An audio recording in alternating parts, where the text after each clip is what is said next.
Assalamualaikum warahmatullahi wabarakatuh. Halo pemirsa Satu TV dimanapun berada. Selamat datang kembali di obrolan satu atau Obres. Nah, di episode Obres kali ini tentunya spesial bersama dengan acara Malam Puncak Pengenalan Budaya Akademik dan Kemahasiswaan UIN 1 Tulungagung, yaitu malam inaugurasi. Nah, di studio Satu TV saat ini tentunya sudah hadir Ketua Umum Pengurus Besar Pergerakan Mahasiswa Islam Indonesia. Selamat datang Tum Abe. Siap.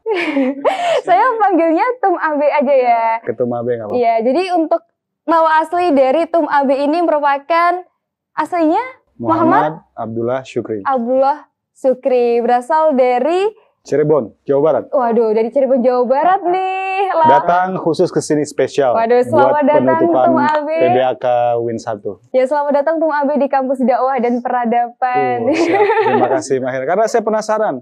Di Jakarta orang tuh selalu bicara tentang UIN Tulungagung. Nah, karena penasaran jadi saya langsung ke sini. Hal yang menarik dari UIN 1 Tulungagung ini apa Tum Abe? Saya kira salah satu kampus yang belakangan sangat pesat pembangunannya dan perkembangan kualitas dan juga prestasi mahasiswanya. Luar biasa. Boleh dong tepuk tangan di studio Satu nih. Nanti pakai efek. Karena memang UIN 1 Tulungagung ini Tum Abe kan baru peralihan dari IAIN ke UIN. Iya, Nah, terus tadi untuk mahasiswa baru pun jumlahnya adalah sekitar 5.000 mahasiswa Tum Abe. Luar biasa. Dibandingkan ya, dulu saya kan kuliah di Malang. Tua banget angkatannya, 2008. 2008. Dulu saya belum tahu di Tulungagung ada kampus wah dan sehebat ini. Tapi setelah beberapa tahun saya kembali lagi ke Jawa Timur dan luar biasa melihat bangunan megah dan karya dari keluarga besar UIN Tulungagung. Terutama Pak Rektor ya, itu luar biasa. Makanya saya banyak belajar dari Prof. Maftuhin, Pak Rektor khususnya, bagaimana beliau menjadi seorang pemimpin. Itu luar biasa. Menerjemahkan visi seorang pemimpin, diterapkan sampai ke tataran anggota dan staf itu hal yang berat, tapi beliau bisa melakukan itu. Oke, Tum Abe, ini sebelumnya saya akan memperkenalkan dulu Tum Abe. Oke, monggo. Riwayat pendidikan Tum Abe, pemirsa Satu TV. Tum Abe ini dari MA Watoniyah Putra Butet Pesantren. Ya. Betul ya Tum Abe? Betul, saya produk pesantren asli saya. Masya Allah. Untuk MTS dari Tum Abe sendiri berasal dari MTS NU Putra 1 Butet Pesantren tahun 2002 sampai 2005. 2005. Betul ya, Tum Abe. Dan untuk Tum Abe sendiri itu melanjutkan setelah MTS itu melanjutkan di MAN 3 Cirebon Butet Pesantren tahun 2005 sampai dengan tahun 2008. Dan untuk S1-nya lanjut di S1 Departemen Ilmu Politik FISIP Universitas Brawijaya. Untuk S2-nya waduh, ini jauh sekali Tum Abe. Iya, di Jerman. Sampai susah nama baca kampusnya. Iya, sampai di Jerman. Ini boleh menceritakan sedikit Tum Abe, perjalanan bisa sampai S2 ke Jerman. Oh, S2 saya di Jerman, alhamdulillah diberikan kesempatan dan tentunya dengan ikhtiar ya. Jadi saya belajar bahasa asing karena pasti kuliah di luar negeri pakai bahasa asing kan. Nah, kemudian dipersiapkan dengan baik aplikasi beasiswanya, bagaimana aplikasi riset, rencana riset, lalu kemudian juga yang daftar beasiswa, ya, runtutannya juga harus diikuti semua. Ya, saya kira selama teman-teman punya persiapan yang baik, siapapun bisa lah kuliah ke luar negeri. Tadi kebetulan tuh saya di sambutan nanya ke teman-teman siapa yang mau kuliah ke luar negeri nanti, hampir setengahnya angkat tangan. Jadi saya berharap betul nanti sebagian besar teman-teman dari S1 di sini, S1 di Tulungagung, bisa lanjut S2 di luar negeri. Amin, amin. Bisa kok, bisa. Intinya pokok punya niat dan persiapan yang baik. matang seperti itu. Mahira pengen kuliah di luar negeri? Semester berapa sekarang? Semester 3. Oh, masih jauh. Jadi dari mulai sekarang persiapkan diri dengan baik dan belajar bahasa asing. Baik itu Inggris, Arab, Prancis, Jerman, apapun. Cina, Jepang. Yang bahasa internasional. Nah, itu. Karena kalau CV itu pasti akan penuh sendiri. Ya, kayak Mahira nih, udah aktif di dunia jurnalistik, itu sudah masuk CV itu. Nah, lalu kan nanti aktif di organisasi yang lain, dia juga masuk CV. Nah, tapi skill yang tadi, bahasa dan lain soft skill yang lain juga harus beriringan mengikuti. Iya, Tum Abe. Saya baru pulang juga dari Australia kemarin. Wow, dari Australia. Baru 3 hari yang lalu. ada acara atau? Ya, ada acara dengan perkumpulan kader bangsa. Jadi dapat invitation dengan 15 pemimpin muda yang lain untuk studi banding ke Canberra dan ke sini. Dan gratis. Asik kan? Iya, jadi nah ini nih pemirsa Satu TV khususnya buat mahasiswa baru harus punya persiapan tentunya di bahasa ya. Karena ketika kita menguasai bahasa, kita akan menguasai dunia. Betul? Iya. Siap. Ya. Ngomongin soal mahasiswa baru nih, tentunya menurut Tum AB sendiri, mahasiswa baru itu punya peran seperti apa? Dan tugas seperti apa tentunya di era postmodern seperti ini? Tentu ya sebelumnya itu apa sih Tum AB era Perannya postmodern sangat luas. Gimana tuh Tum AB? Sangat luas sekali dan bangsa ini membutuhkan pemuda. Bangsa ini membutuhkan mahasiswa pada hari ini. Karena masa depan bangsa Indonesia ya tergantung dari mahasiswa UIN Tulungagung. Belajar pendidikan, belajar bahasa, belajar apa lagi di sini? Jurusannya ilmu sosial, banyak banget, eksakta, semuanya dibutuhkan oleh bangsa ini. Dan tentu dengan penanaman jiwa-jiwa nasionalisme.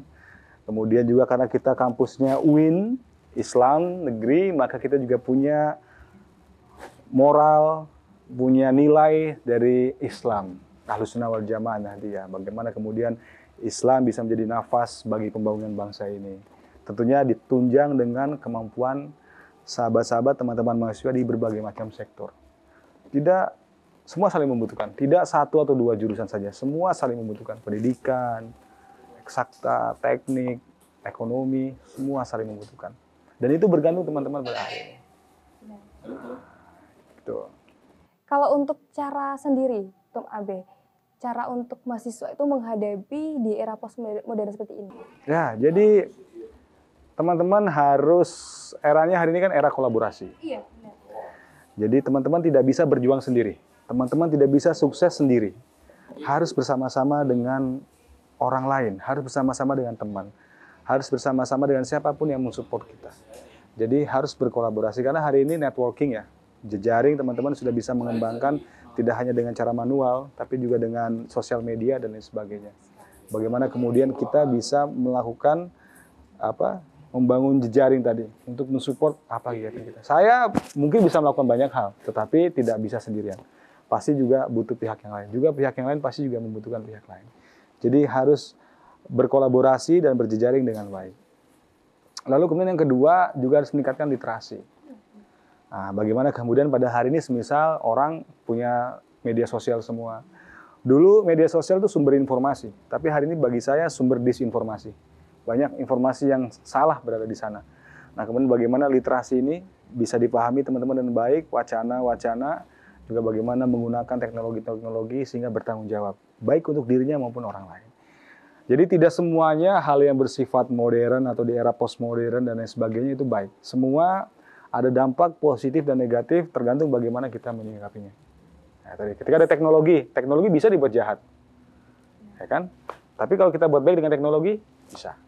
Media sosial kita buat jahat, bisa. Nipu orang, teman saya kena tipu, kirim spasi uang ke nomor sekian, wah banyak banget. Tapi ketika digunakan media sosial dengan baik, itu juga bisa menjadi hal yang baik. Teman-teman berdakwah, membuat konten seperti ini, luar biasa. Disertai dengan literasi yang didapat dari kampus, dari organisasi, dan lain sebagainya. Kita di zaman saat ini tentunya mahasiswa baru khususnya kan seorang pemuda, sebagai mahasiswa sebagai agent of change. Nah ini harus kolaborasi tadi yang pertama, terus yang kedua literasi, jangan lupa seperti itu. Kira-kira ada tambahan lagi Tum AB? Ya, jadi khususnya teman-teman maba manfaatkan waktu sebaik mungkin. Karena nanti teman-teman ini akan menjalani dunia perkuliahan, apalagi di tahun pertama itu masih pembiasaan. Jangan sampai salah ritme, atau ngapunten jangan sampai salah pergaulan, atau jangan sampai salah strategi dalam mengikuti pelajaran dan lain sebagainya. Ikuti saja, semua pelan-pelan, pengalaman pasti akan dipupuk dengan sendirinya. Dan harus aktif di organisasi, harus aktif di komunitas, baik yang bersifat minat, bakat, kepemimpinan, dan lain sebagainya.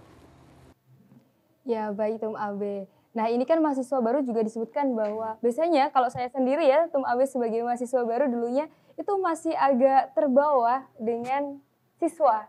Jadi butuh waktu adaptasi yang cepat. Nah, kira-kira Tum AB ini punya pesan dan juga kesan buat mahasiswa baru buat nantinya bisa menghadapi dunia perkuliahan itu dengan baik, bisa aktif di organisasi akademik seperti itu, Tum Abe? Ini saya jangan dicontoh ya. Saya dulu pengalaman saya ketika S1 di semester pertama IPK saya kurang dari 3. Itu kan kurang bagus ya. Jangan ditiru nih. Tapi karena saat itu saya merasa kayaknya ada yang salah dengan saya nih. Dulu saya hanya kuliah, kos, pergi, pulang gitu aja. Tapi kemudian di semester kedua dan ketiga bisa mengejar hingga saya lulus cum laude itu dengan banyak membaca, dengan banyak berorganisasi sehingga kita terbiasa untuk berdiskusi. Tapi semuanya pelan-pelan tuh. Saya dulu nggak bisa nih bicara begini depan kamera. Dulu saya pemalu. Tapi kan di organisasi kita pelan-pelan belajar jadi MC ya kan di acara 10 orang, 20 orang. Tidak tiba-tiba langsung bicara di depan 5.000 orang gitu. Semua ada proses. Jadi moderator ya kan di acara yang hanya 5-10 orang, jadi pemateri. Nah, itu pelan-pelan tuh. Nah, akhirnya justru dengan proses yang baik IP saya bisa naik. Dan itu bisa dengan sambil berorganisasi. Karena bagi saya kalau nggak berorganisasi ada yang kurang. Pintar saja tidak cukup. Excellent dalam akademik saja tidak cukup. Harus ditopang dengan sisi-sisi kepemimpinan yang diasah dari organisasi. Tapi organisasi aja kuliahnya jelek juga nggak baik. Harus balance. Okay, gitu. Ada tambahan teman-teman? Udah? Oke. Ada? Cukup? Jadi itu ya pemirsa 1 TV khususnya mahasiswa baru UIN 1 Tulungagung atau biasanya kita nyebutnya Adiwangsa 1. Adiwangsa 1. Adiwangsa 1. Adiwangsa 1 untuk sebutan mahasiswa baru ini dalam pengenalan budaya akademik dan jadi ini angkatan Adiwangsa. Adiwangsa 1 sebutannya. Oh, enggak nama angkatannya. Atau semua mahasiswa baru disebut itu? Iya, semua mahasiswa baru disebut Adiwangsa 1 AB. Buat Adiwangsa 1. Dan dapat disimpulkan dari Tum AB yang tadi sudah diberikan nasihat, juga petuah-petuah, juga tipsnya buat mahasiswa baru agar balance antara organisasi dan juga akademik. Nah ini saya ingat kata-kata Najwa Shihab, Tum AB. Manfaatkanlah dunia kampus itu dengan terus mengasah, jangan terus berkeluh kesah, Tum AB. Bener ya, Tum AB? Iya. Bener ya? Jangan galau mulu. Iya, bener. Jangan bucin-bucin dulu. Nah, bucin boleh lah kadang-kadang. Tapi jangan keterusan. Iya, bener, Tum AB. Karena S1 ini kalau orang-orang di sekitar saya tuh bilang masa yang emas, karena nggak sama seperti S2. Iya, bener ya? Bener, saya juga nyesel lulus cepat-cepat dulu itu. Lihat hari ini mahasiswa tuh asik-asik banget ya. Aktivitasnya dulu aktivitasnya masih jadul itu. Belum ada alat-alat begini ya kan. Maka sekarang sudah banyak sekali buat menopang minat dan bakat. Pokoknya semangat dan sukses, terima kasih atas undangannya. Terima kasih untuk Pak Rektor, Prof. Maftuhin. Dan semoga semua program dari UIN 1 bisa berjalan baik dan tentunya semakin maju dan semakin mendunia. Terima kasih Tum AB udah hadir di studio 1 televisi. Dan pemirsa, tentunya jangan lupa untuk saksikan episode selanjutnya obrolan 1 tetap di 1 televisi. Terima kasih. Wassalamualaikum warahmatullahi wabarakatuh.